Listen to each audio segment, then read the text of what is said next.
Sveiki, aš esu Kristina. Šiuo metu esu projektų koordinatorė. Mano vardas Paulius, aš esu projektų koordinatorius. Čia man pirmas kartas prieš kamerą, aš galiu susivelti.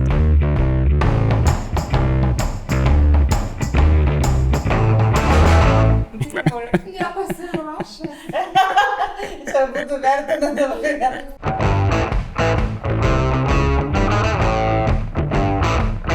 Savo darbe turime begalę įdomiausių žmonių, kuriuos mes sutinkam telefonu, internetu, kuriuos mes išlydim ir jų keliu mes džiaugiamės, mes matom, kaip jie ateina, taipogi galbūt su maža patirtim. Yra labai smagu jiems padėti atrasti tą savo kelią, nukreipti jį, padėti jam įsitvirtinti.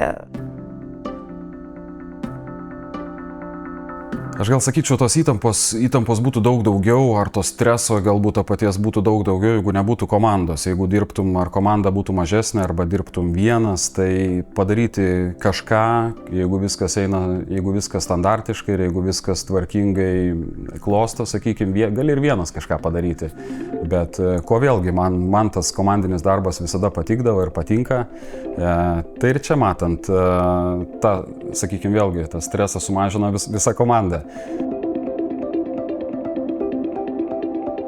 Kažkiek rutinos, sakyčiau, kaip ir kiekviename darbe yra, bet tokios kaip tipinės dienos net negalėčiau pasakyti, kad yra tokia viena tipinė diena, nes visos būna labai skirtingos. Mano darbo diena gana kartais būna chaotiška, nemeluosiu. Gali būti, kad mes tiesiog savaitės pradžioje turime vieną planą ir galbūt galvojame, judėsim šitą linkmę, mes turim tokį poreikį, žinom maždaug, kaip mes ieškosim, bet atsitinka taip, kad mes turime greitai ekstra čia surasti žmonių.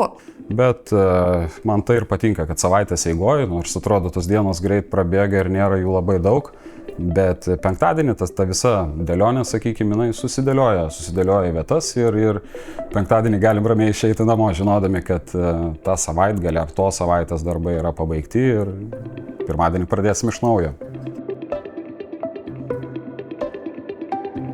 Kaip atrankų vadybininkė, aš tikrai jaučiuosi savo rolėje labai gerai.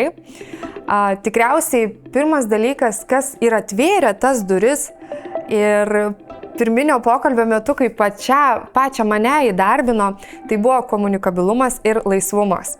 Nes to tikrai reikia kaip atrankų vadybininkui. Aš sakyčiau, projektų koordinavime pagrindinės savybės būtų, kad žmogus norėtų ir gebėtų bendrauti ne tik su žmonėmis, nes tas atima turbūt didesnėje dalį laiko, bet tuo pačiu nemažai turim ir dokumentacinės dalies. Tai žmogus, kuris ateitų, turėtų žinot, kad reikia ir bendravimo ir su žmonėmis, bet tuo pačiu ir nemažai techninio darbo su sistemomis. Čia talentas, vat ir yra atrankų talentas, nesiruošiant sukalbėti ir suvaldyti liežuvį. Nusišneku. Bam! Kitas dublis.